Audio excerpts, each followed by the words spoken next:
కేదారేశ్వరాయ నమః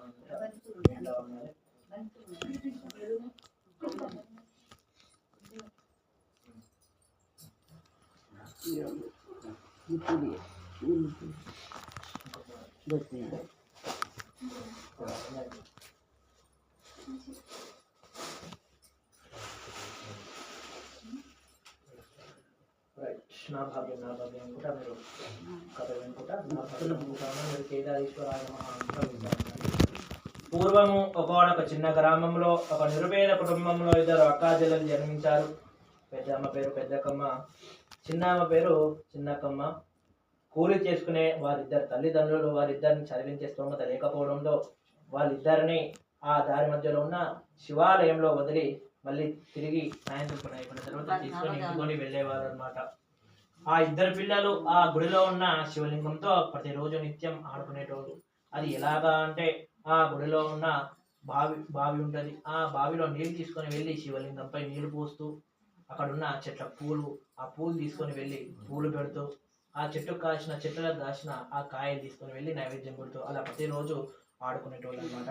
ఇదంతా చూసిన ఆ పరమేశ్వరుడు ఈ పిల్లలు నాకు ప్రతిరోజు అభిషేకం చేస్తున్నారు, పూలు పెడుతున్నారు, నైవేద్యం పెడుతున్నారు చూసి ఎంతో సంతోషపడి ఆ ఇద్దరు పిల్లల ముందట ప్రత్యక్షమై ఆ ఇద్దరు పిల్లల్ని దగ్గరికి తీసుకొని మీరు చదువుకునే వయసులో ఇక్కడ ఏం చేస్తున్నారు అని అడగగా మా అమ్మా నాన్నలు ఇద్దరు కూలీలు, చదివించే స్తోమత లేకపోవడంతో మమ్మల్ని ఇక్కడ వదిలిపెట్టి వెళ్తారు అని చెప్పగా సాక్షాత్తు కేదారేశ్వర రూపమైన ఆ పరమేశ్వరుడు తన దివ్య దృష్టితో వీళ్ళకి ఏదైనా ఉపాయం చెప్పాలని వారి యొక్క కష్టాలు చూసి అంటే కేదారేశ్వర రూపమైన ఆ సాక్షాత్తు ఆ పరమేశ్వరుడు తన దివ్య దృష్టితో వారి యొక్క కష్టాలను చూసి వీళ్ళకి సహాయం చేయాలని ఒక ఉపాయం చెప్తారు. అది ఏమనగా అంటే ఆ చిన్నారులకి మీరు యొక్క నోముకుంటే మీ కష్టాలన్నీ తొలగిపోతాయి అని చెప్పగా ఏం నోము అని అనగా కేదారేశ్వర స్వామి నోముకుంటే మీ దారిద్ర్యం మొత్తం తొలగిపోతుంది అని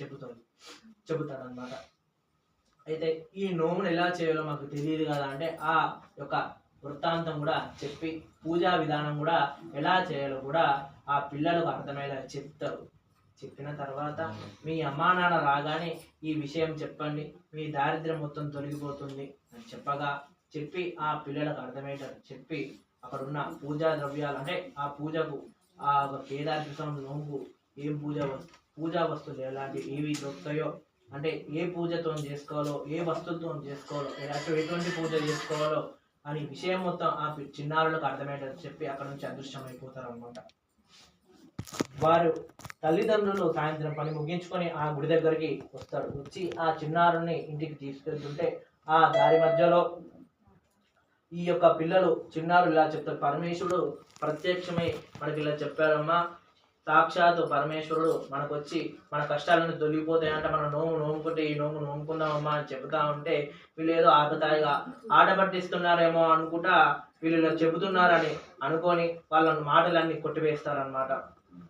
కొట్టివేసిన తర్వాత అయినా ప్రతిసారి అంటే ప్రతిరోజు ఈ యొక్క విషయాన్ని పదే గుర్తు చేయడంతో ఇలా చేసుకుందామని చెప్పడంతో సరే ఎందుకైనా మంచిదని ఈ పిల్లలు చెబుతున్నారు కదా సరే చేసుకుందామని వచ్చే దీపావళికి ఆ నోముకున్నారు. అయితే ఆనాటి నుంచి వీరు విడవకుండా ప్రతి సంవత్సరం దీపావళికి ఆ నోముకోవడం వలన వీరికున్న కష్టాలను తొలగిపోయి దారిద్ర్యం మొత్తం తొలగిపోతుంది అనమాట.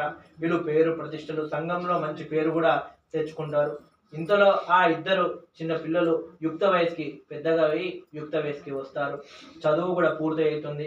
వీళ్ళు అందగత్తలే కాకుండా గుణవంతులు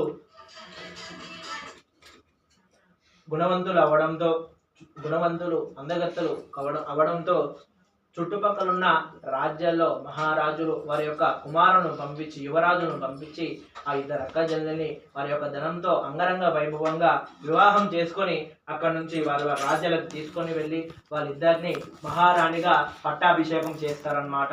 ఇటు పెద్దక్కమ్మనేమో విడవకుండా ప్రతి సంవత్సరం దీపావళికి కేదారేశ్వర నోముకోవడం వలన నోముకోవడమే కాకుండా ఈ యొక్క రాజ్యంలో ఉన్న ప్రజలందరితో కూడా నోమించిందనమాట. ఈ యొక్క నోము ప్రభావం వలన ఆ రాజ్యంలో ఉన్న ప్రజలందరూ సుభిక్షంగా సంతోషంగా ఉండడమే కాకుండా రాజ్యంలో ఉన్న ప్రజలందరూ కూడా ఆ రాజుగారికి మంచి పేరు తీసుకొని వచ్చారు.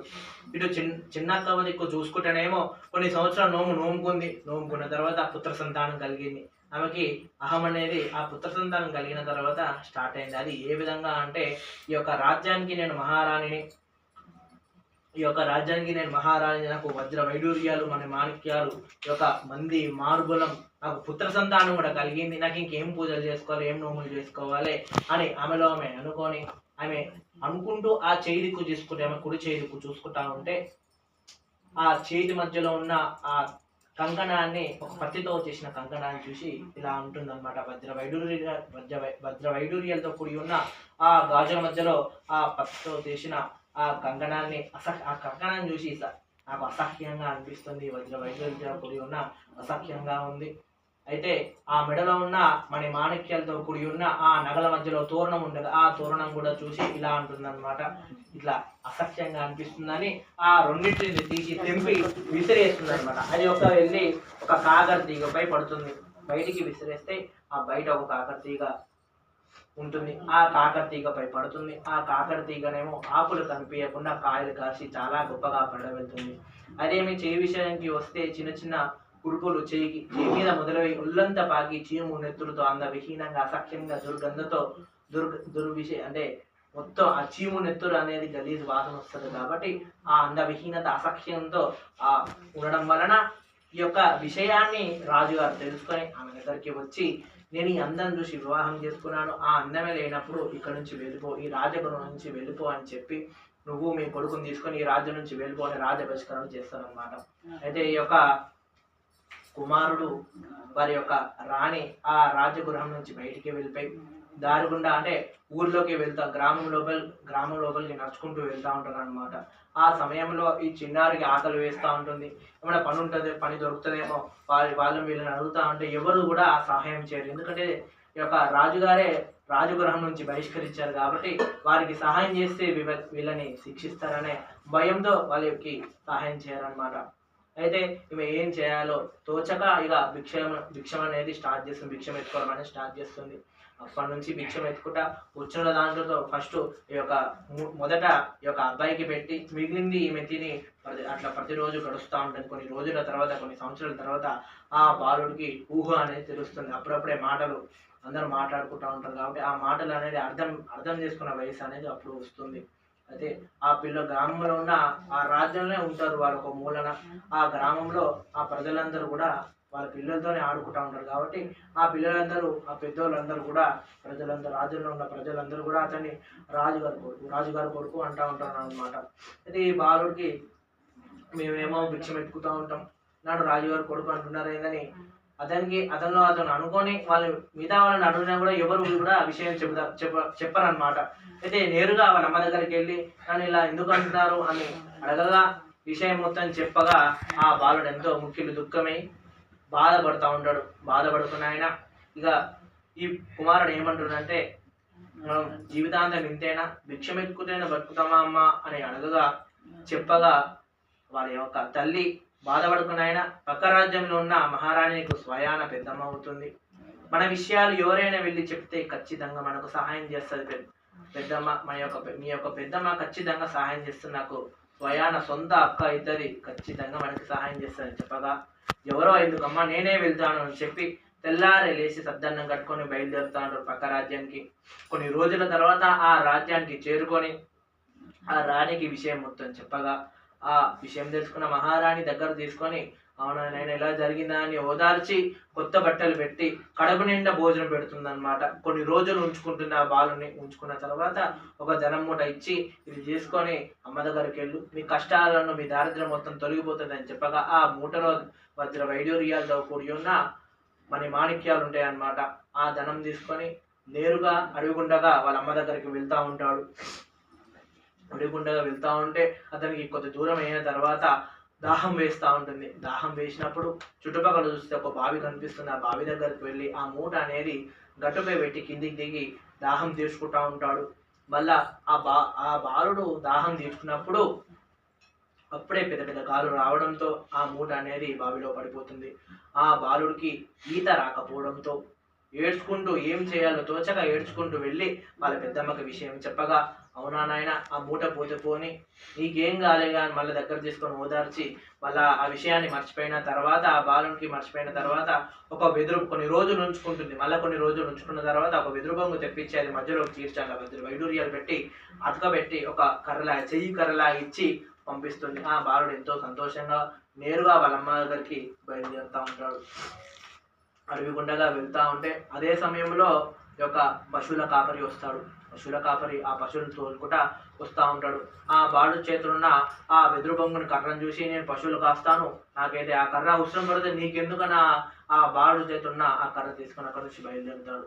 అంటే అక్కడ నుంచి పరిగెత్తుతాడు అనమాట. ఈ బాలుడు అతను ఏమని అంటే అతను ఏమైనా తిడతాడో కొడతాడో అన్న భయంతో మళ్ళీ ఏడ్చుకుంటూ వెళ్ళి వాళ్ళ పెద్దమ్మకు విషయం చెప్పగా, అవునా ఇలా జరిగిందా అని, నీకు ఇన్నిసార్లు సాయం చేసినా ఇలా ఎందుకు జరుగుతుందని ఆమె కూడా ఒకసారి ఆలోచించి ఒక విషయం అడుగుతుంది. ఏమని అంటే, చిన్నప్పటి నుంచి మేము ఒక నోము నోముకుంటున్నాం, మీ అమ్మ నోముకుంటుందా అని అడగగా, ఏం నోము పెద్దమ్మ అని అడగగా, కేదార్ స్వామి నోమును నోముకుంటున్నాం, మీ అమ్మ ఏమైనా నోముకుంటుందా అని చెప్పగా, నేను పుట్టి బుద్ధి అడిగినప్పటి నుంచి ఇప్పటివరకు ఆ నోము కానీ వ్రతాలు కానీ మేము ఏం చేసుకోలేదు పెద్దమ్మ అని చెప్తే, విషయం తెలుసుకున్న యొక్క మహారాణి మరి యొక్క వచ్చే దీపావళికి దంపతులతో ఆ బాలును కూర్చోబెట్టుకొని నోము నోముకోవడమే కాకుండా ఆ బాలుతో కూడా నోము నోమించి ఆ తీర్థ ప్రసాదాలు కంకణము తోరణం ఇచ్చి ఇద్దరు భటులను ఇచ్చి కూడా దగ్గర చూసుకొని నేరుగా వాళ్ళ అమ్మ దగ్గర తీసుకొని వెళ్ళమని ఆదేశాలు ఇచ్చిన తర్వాత వీళ్ళు నేరుగా వాళ్ళ అమ్మ దగ్గరికి వెళ్తారనమాట. వెళ్ళిన తర్వాత చేతి కంకణం కట్టి మెడలో ఆ తోరణం వేసిన తర్వాత తీర్థ ప్రసాదాలు వీళ్ళు ఒక పిల్లవాడు వాళ్ళ అమ్మకి తీర్థ ప్రసాదం ఇచ్చిన తర్వాత వాళ్ళ అమ్మ పూజిస్తుంది. పూజించిన అంటే తీర్థం తాగడం తినడం అని అన్నమాట.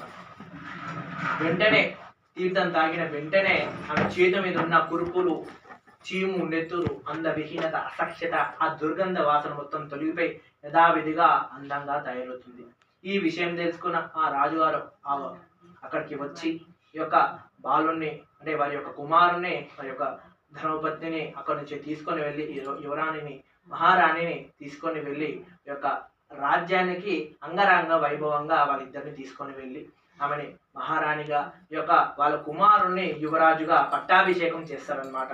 పట్టాభిషేకం చేసిన తర్వాత ఆనాటి నుంచి వీళ్ళు విడవకుండా కేదార స్వామి నోమును ప్రతి దీపావళికి చేసుకోవడమే కాకుండా రాజ్యంలో ఉన్న ప్రజలందరితో కూడా ఈ యొక్క నోమును నోమించడం వలన రాజ్యంలో ఉన్న ప్రజలందరూ సుభిక్షంగా ఆ యొక్క రాజుగారికి మంచి పేరు కూడా రాజ్యంలో ఉన్న ప్రజలందరూ కూడా తీసుకొని వచ్చారు. ఆనాటి నుంచి వీళ్ళందరూ రాజుగారు కుటుంబం, రాజ్యంలో ఉన్న ప్రజలందరూ కూడా ఉన్న కుటుంబం మొత్తం కూడా ఆ కేదార స్వామిను నోముకోవడం వలన వాళ్ళందరూ సంతోషంగా సుభిక్షంగా ఉండడం జరిగిందనమాట. జేబులో కేదార స్వామి భగవానుకి జై. ఆ తోరణం అక్కడ పెట్టేసి పసుపు కుంకుమ ముక్క గుళ్ళలు కూడా అక్కడ వేసేయండి స్వామి. మీరందరూ కూడా అక్షంతలు పసుపు పూలు ఉన్నాయి కదా, అది కూడా దగ్గరకు వచ్చి అక్కడ వేయండి.